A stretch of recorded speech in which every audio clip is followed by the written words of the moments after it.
¿Qué tal? ¿Cómo están? Hoy vamos a ver un video de vectores. En realidad lo que vamos a ver es cómo desde las operaciones con vectores hasta algunas fórmulas más desarrolladas nos van a permitir poder hacer una interpretación geométrica amplia, ¿sí? En muchos aspectos de un paralelepípedo.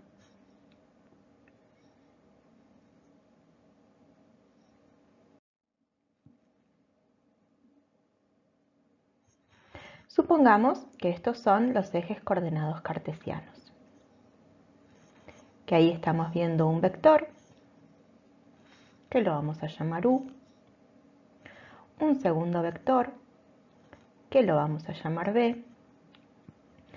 Vamos a trazar un vector paralelo a U, pero que tenga punto inicial en el punto final de B. Punto inicial de un vector es donde empezamos a graficarlo y punto final es donde está la punta de flecha. Ahora vamos a generar uno paralelo a B con punto inicial en el punto final de U. De esta manera formamos un paralelogramo. Lo que tenemos que saber es que entonces para U hemos graficado un vector equipolente y también uno equipolente para B. La diagonal de este paralelogramo resuelve geométricamente la suma entre U y B. Ahora, el simétrico respecto del origen de U es menos U. Si generamos un equipolente a menos U por el punto final de B y uno equipolente a B por el punto final de menos U, lo que vamos a hacer es a B sumarle menos U. Este es el equivalente a la resta B menos U, que por interpretarse como suma nuevamente es la diagonal del paralelogramo, y decimos que esa diagonal es B menos U. Como estábamos diciendo entonces, vimos geométricamente suma de vectores, vector opuesto y resta de vectores. Cuando hablamos algebraicamente de este concepto en R2, tenemos vectores con dos componentes reales. Y la suma de ellos va a ser componente a componente. También la resta, el vector diferencia es restando componente a componente. Y el opuesto tiene componentes opuestas.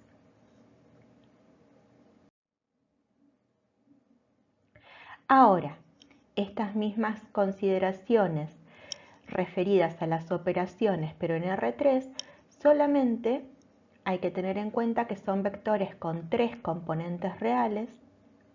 La suma va a seguir siendo componente a componente, la resta también, y el opuesto va a tener componentes opuestas. Ahora consideremos de nuevo los ejes coordenados cartesianos. Este vector, U, y vamos a decir que este vector es un múltiplo de U, pero está multiplicado por un K menor que menos 1. Entonces tiene mayor longitud que U y tiene sentido opuesto a U. ¿Qué es esto de sentido opuesto? Están en la misma recta de acción, pero las flechas van para sentidos opuestos. Este vectorcito es más largo que U, pero tiene el mismo sentido que U. Entonces se obtiene multiplicando por un K a U, pero ese K es mayor que 1. En la etiqueta verde dice K por B, pero es K por U. Este otro vectorcito es menos 1 por U. Tiene la misma longitud que U, pero sentido opuesto. Es el que hace unos instantes llamábamos menos U, el opuesto de U. Este vectorcito tiene longitud menor que U y sentido opuesto. Entonces lo encontramos multiplicando a u por un k entre -1 y 0. Este vectorcito también tiene longitud menor que u, pero tiene el mismo sentido. Entonces lo obtenemos multiplicando por un k entre 0 y 1. Faltaría considerar el vector nulo que se genera cuando k es igual a 0. Tenemos que tener siempre presente que para el vector nulo no hay sentido. Hemos visto geométricamente la multiplicación de un vector por un número. Ahora vamos a ver esto algebraicamente. Para un vector de R2 vamos a decir que k por b es multiplicar todas sus componentes por k. El análogo para R3, en un vector de 3 componentes reales, se multiplican todas sus componentes por el valor k. Hay otra multiplicación y esta es entre vectores. Se puede hacer entre vectores de R2 o vectores de R3. Se llama multiplicación escalar porque el producto de multiplicar vectores de esta manera es un número real. A un vector le podemos encontrar su longitud, también llamado módulo, y es con fundamento en el teorema de Pitágoras. Entonces, el módulo de b es raíz de bx a la 2 más bi a la 2.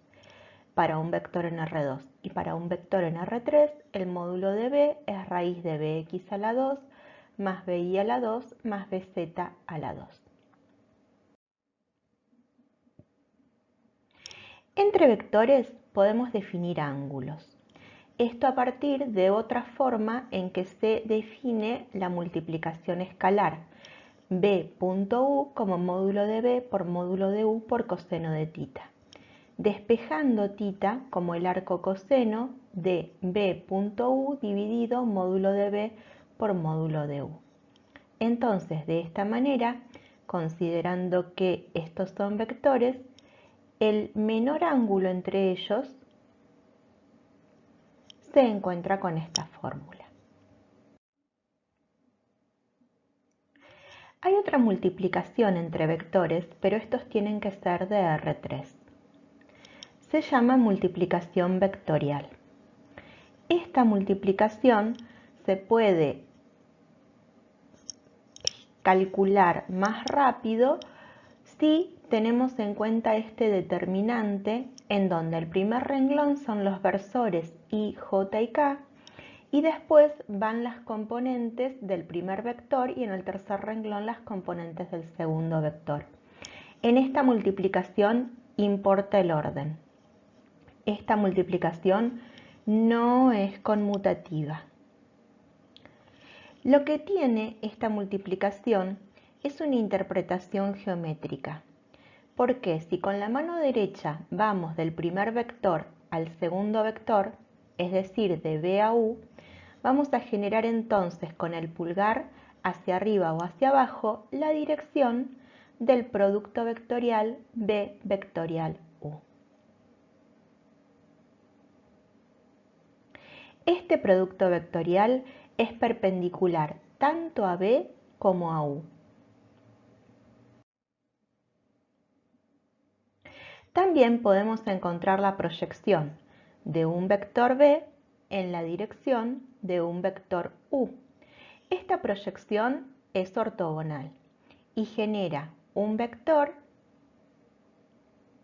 que se encuentra con esta fórmula, proyección de b en la dirección de u igual a b.u dividido módulo de u a la 2 punto u por u. Se genera con el principio un número que multiplica al vector u. ¿Por qué? Porque es en la dirección de u. Y con la multiplicación de un vector por un número generamos vectores paralelos. Ahora vamos a estudiar la geometría del paralelepípedo con vectores. Para esto vamos a tener en cuenta que las caras de un paralelepípedo son paralelogramos. que dos caras se intersectan en un segmento llamado arista, cuando se intersectan. No todas las caras del paralelogramo se intersectan. Y que las aristas pueden no ser perpendiculares entre ellas. ¿Qué quiere decir esto? Muchas veces cuando hablamos de paralelepípedo pensamos en cubo. El cubo es un paralelepípedo, pero hay paralelepípedos que no son cubos. El cubo tiene aristas perpendiculares, pero hay paralelepípedos que no tienen aristas perpendiculares. Tres caras se intersectan en un punto llamado vértice. Cuando se intersectan tres caras. En un paralelepípedo tenemos 8 vértices. Supongamos que esta es la base de un paralelepípedo. Vamos a considerar dos de sus lados como un vector B y un vector U. El área de esa cara es el módulo del producto vectorial B por U. Pero podemos estudiar un poco más. Generando vectores equipolentes a B y a U, ahí generamos otra cara del paralelepípedo. Y considerando un vectorcito más distinto a B y a U, que vamos a llamar W, vamos a terminar de conformar el paralelepípedo. Ahora, lo que vamos a tener que tener en cuenta es que, por ejemplo, en un paralelepípedo podemos hablar de su altura, pero B, U y W no son perpendiculares entre sí. Entonces no podemos considerar directamente las aristas para poder hablar de la altura. Lo que sabemos es que B vectorial U es un vectorcito perpendicular a B y perpendicular a U. Entonces nos vamos a ayudar en este producto vectorial para poder tener la dirección de la altura. Y vamos a proyectar al vectorcito W en este producto vectorial de manera de encontrar el vector altura.